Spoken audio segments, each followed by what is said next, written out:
Շնորհակալություն։ Պարոն Փաշինյան, իսկապես զորահանդեսը տպավորիչ էր։ Մենք տեսանք 2022 թվականից հետո ձեռք բերված զինտեխնիկան։ Այս համատեքստում կարող ենք փաստել, որ եթե 2026 թվականի համապետական ընտրությունների արդյունքում, օրինակ, դուք չընտրվեք վարչապետ, ինչը ժողովրդավարական երկրին բնորոշ հատկություն է,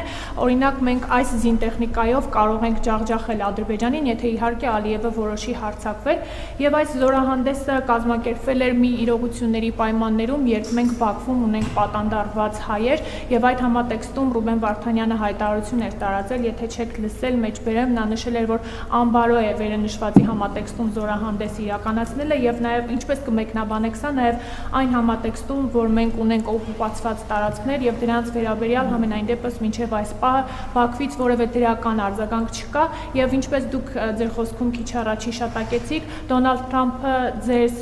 իր ամբողջական աջակցությունն է հայտնել,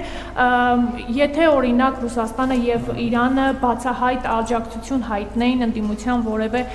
ներկայացուցիչի, դուք սա չէիք դիտարկի որպես մեր ներքին կյանքին միջամտություն։ Մեր ընդդիմությունը առանց այն էլ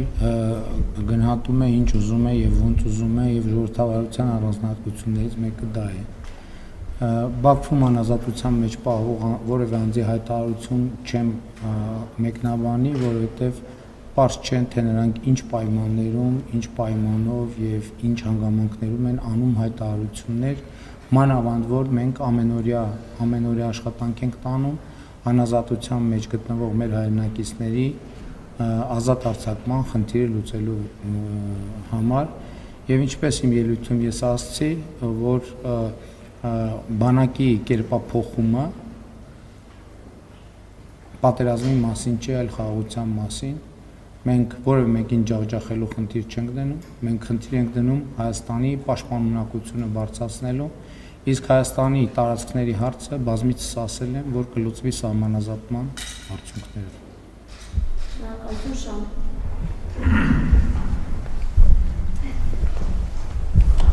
Դարձյալ զորահանդեսի մասին, պարոն վարչապետ, այսօր հրապարակում խոսեցիք բանակի կերպափոխումից, զինտեխնիկայի մատակարարումից, դիվերսիֆիկացիայից, հայկական ռազմավարության զարգացումից, նույնիսկ միջազգային շուկա դուրս գալու առաջին քայլերից, այս ամենի ֆոնին առաջիկա 5-ից 10 տարիների ինչպիսի Հայաստան եք պատկերացնում բանակի անվտանգության եւ տեխնոլոգիական կարողությունների տեսանկյունից եւ կարող է հայկական ռազմավարությունը դառնալ ոչ միայն պաշտպանության, այլև երկրի տնտեսության ու պետական ազդեցության շարժիչ ուղղություններից մեկը։ Շնորհակալություն։ Դա հիմա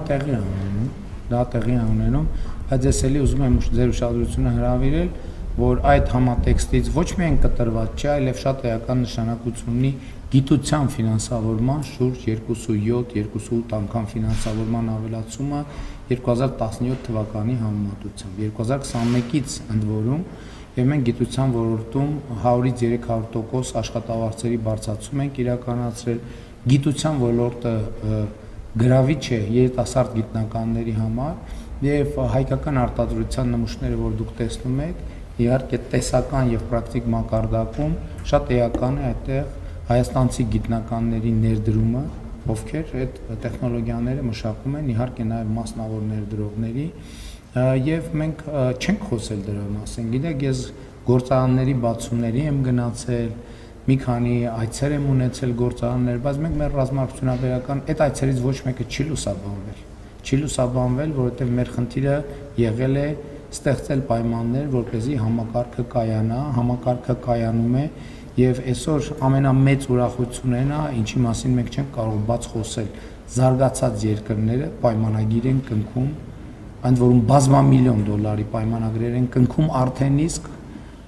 մեր ռազմավարությունաբերական համալիրի հետ։ Մենք գիտական մեծ պոտենցիալ ունենք եւ գիտության մեջ մեծ ավանդույթներ ունենք եւ ամենակարևոր սա է, որովհետեւ այնուամենայնիվ արտադրությունը էլի շատ կարևոր եւ բարդ գործ է, բայց եթե բովանդակային հենքը դրա չկա, շատ դժվար կլինի դա ապահովել եւ ուրախ եմ, որ մենք հասել ենք այս կետի եւ 5 տարի հետո, 10 տարի հետո պատկերացնում եմ ուղիղ այդպիսին, ինչպիսին այսօր, այսինքն բանակի պաշտպանունակությունը շարունակաբար մեծացնող այն տարբերությամբ, որ 5 տարի հետո ոչ թե պատկերացնում եմ, այլ վստահ եմ, որ հայաստանյան արտադրության, եթե օրինակ զորահանդես անելու առիթ լինի, հայկական արտադրության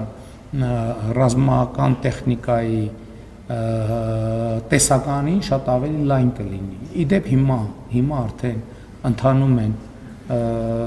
որոշ գործընթացներ, արտադրություններ են ստեղծվում, որովհետև նաև տեխնիկայի, ռազմական տեխնիկայի ձեռքբերման հետ զուգահեռ որոշակի ինֆրաստրուկտուրա այդպես դրանց երկարաժամկետ սպասարկման համար, ել չեմ ասում որոշ նմուշներ մենք, որոնք այսօր արդեն մշակված են, մենք այսօր ուղղակի չենք ցուցադրել, այդ թվում են պատճառով, որ այնուամենայնիվ զորահանդեսը պետք է ինչ-որ տրամաբանական ժամանակում սահմանափակվի եւ չենք կարող, ասենք, 2 ժամից ավելի մարդկանց հրապարակում արևի տակ պահել։